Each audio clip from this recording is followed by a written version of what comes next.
আজি আমাৰ তাৰে যিজন ব্যৱসায়ী নামতোলা অঞ্চলৰ পৰা নগা দুৰ্বৃত্তই লৈ যোৱাটো আপোনালোকে সকলোৱে জানে কিন্তু এটা কি কাৰণত নিলে এই কথাখিনি আপোনালোকে হয়তো ভিডিঅ' ফুটেজ তেওঁলোকে পঠাই আছে বুলি কৈছে গতিকে তাৰ যোগেদি আপোনালোকে নিশ্চয় গম পাইছে কিন্তু এটা কথা হ'ল কি যি হ'লেও দুখী হ'লেও সুখী হ'লেও ব্যক্তিজন আমাৰ গতিকে আমাৰ প্ৰশাসনে অনাটো আমাৰ কৰ্তব্য বা আমি জনসাধাৰণ হিচাপে আমি সেই ব্যক্তিজনক আমি বিচৰাটো আমাৰ কৰ্তব্য আৰু তেওঁলোকেও ব্যক্তিজনক আমাৰ আহ্বানৰ প্ৰতি সহায় জনাই ঘূৰাই দিয়াটো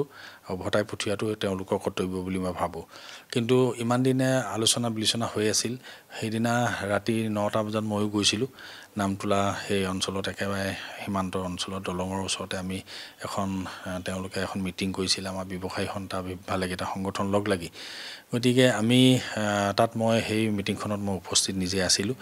আৰু আমাৰ তাত থকা নামতোলা থানাত আমাৰ পুলিচ প্ৰশাসনো উপস্থিত আছিল কিন্তু সেইদিনাই আমাৰ ৰাতিলৈ দিয়া কথা আছিল কিন্তু ঘূৰাই নিদিলে কিন্তু বিশেষ এটা কাৰণত সেইখিনি নিদিলে বুলি মই গম পাইছোঁ যিহেতু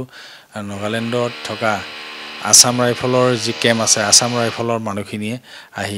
আসাম ৰাইফলে আহি অকণমান টহল দি দিয়াৰ কাৰণে তেওঁলোকে নমাই অনাত অসুবিধা হ'ল বুলি জনাইছে কিন্তু হ'লেও আজি কেইবাটা দিন পাৰ হ'ল তথাপিতো এতিয়ালৈকে দিয়া নাই কিন্তু আজি দিয়া সম্ভাৱনা আছে আজি তেখেতসকলৰ ফালৰ পৰা এটা মেছেজ আহিছে আমাৰ ইয়াৰ পৰা প্ৰশাসনৰ মানুহ আৰু সিহঁতৰ প্ৰশাসনৰ মানুহৰ লগত এটা আলোচনা হ'ল আৰু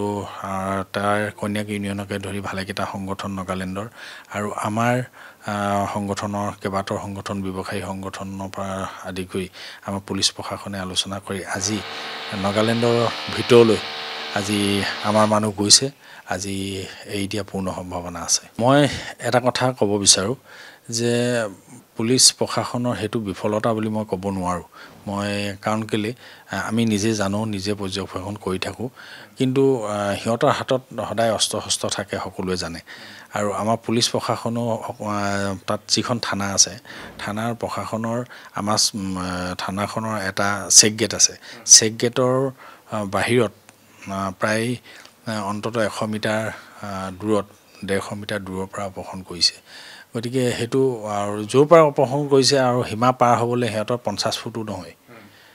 তাৰমানে সিমানখিনিৰ পৰাই অপহৰণ কৰি লৈ গৈছে গতিকে হঠাতে সিহঁতৰ বাউণ্ডেৰীৰ ভিতৰত সোমাই যোৱাৰ লগে লগে আমাৰ পুলিচ প্ৰশাসনে খেদি যোৱাটো কোনো যুক্তিসংগত হিচাপে বা যুক্তিসংগত নহয় গতিকে সেইকাৰণে সেইখিনি অন্ততঃ লগে লগে পুলিচ প্ৰশাসনে গম পোৱা হ'লেও তেতিয়া অন্ততঃ কিবা এটা কৰিব পাৰিলেহেঁতেন বুলি ভাবিছোঁ কিন্তু যিহেতু 100-150 মিটাৰ ডিষ্টেঞ্চত ঘটনাটো হোৱাৰ আঁতৰত চেক গেটটো থকাৰ পাছত হঠাৎ আহি পিনাই 5-10 মিনিটৰ ভিতৰতে লৈ গুচি গৈছে গতিকে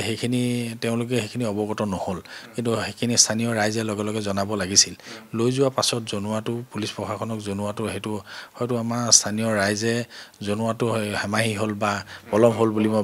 মই ভাবিছোঁ গতিকে যি হ'লেও আমি সকলোৱে পুলিচ প্ৰশাসনেও দিনে ৰাতিয়ে তাত থানাত থাকি সীমান্ত অঞ্চলৰ নামতোলা থানাত থাকি পিনে গোটেই কথাটো পৰ্যবেক্ষণো কৰিছে আলোচনাও কৰি আছে আৰু কথা হ'ল কি দুইখন ৰাজ্যৰ এজন ব্যক্তি একো এতিয়ালৈকে হোৱা নাই যিহেতু ভিডিঅ' ফুটেজ পঠাই আছে গতিকে এজন ব্যক্তিৰ কাৰণে দুইখন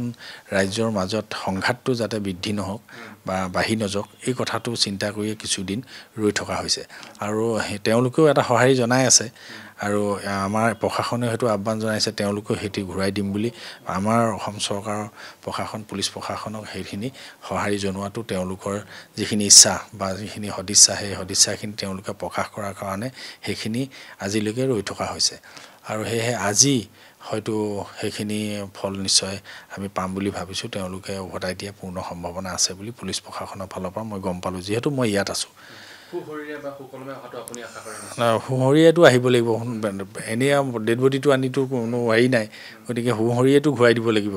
গতিকে সুঁহৰিয়ে ঘূৰাই দিব কিন্তু মানুহজনক কি কাৰণত নিছিলে নিশ্চয় আপোনালোকে গম পাইছে সেইখিনি কথা মই এতিয়া অৱগত কৰিবলৈ নাযাওঁ কাৰণ কেলৈ পুলিচ প্ৰশাসনে সেইখিনি পাছত তাৰ ব্যৱস্থা নিশ্চয় কৰিব কাৰণ সেই অঞ্চলটো এটা অপৰাধী এটা হেৰি হিচাপে তাত পৰিগণিত হৈ থকা এতিয়া নহয় বহু বছৰৰ পৰা তেনেধৰণে চলি আছে বহু সময়ত বহুখিনি তেনেধৰণৰ মানুহ অপৰাধী মানুহ তাত ধৰা পৰিছে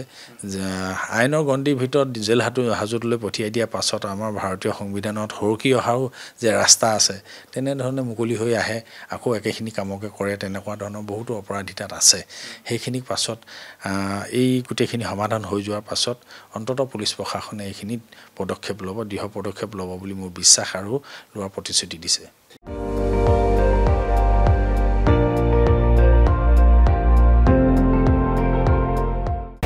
আপুনি চাই আছে ND24 সৰ্বশ্ৰেষ্ঠ নহয় সৰ্বোত্তমৰ দৌৰ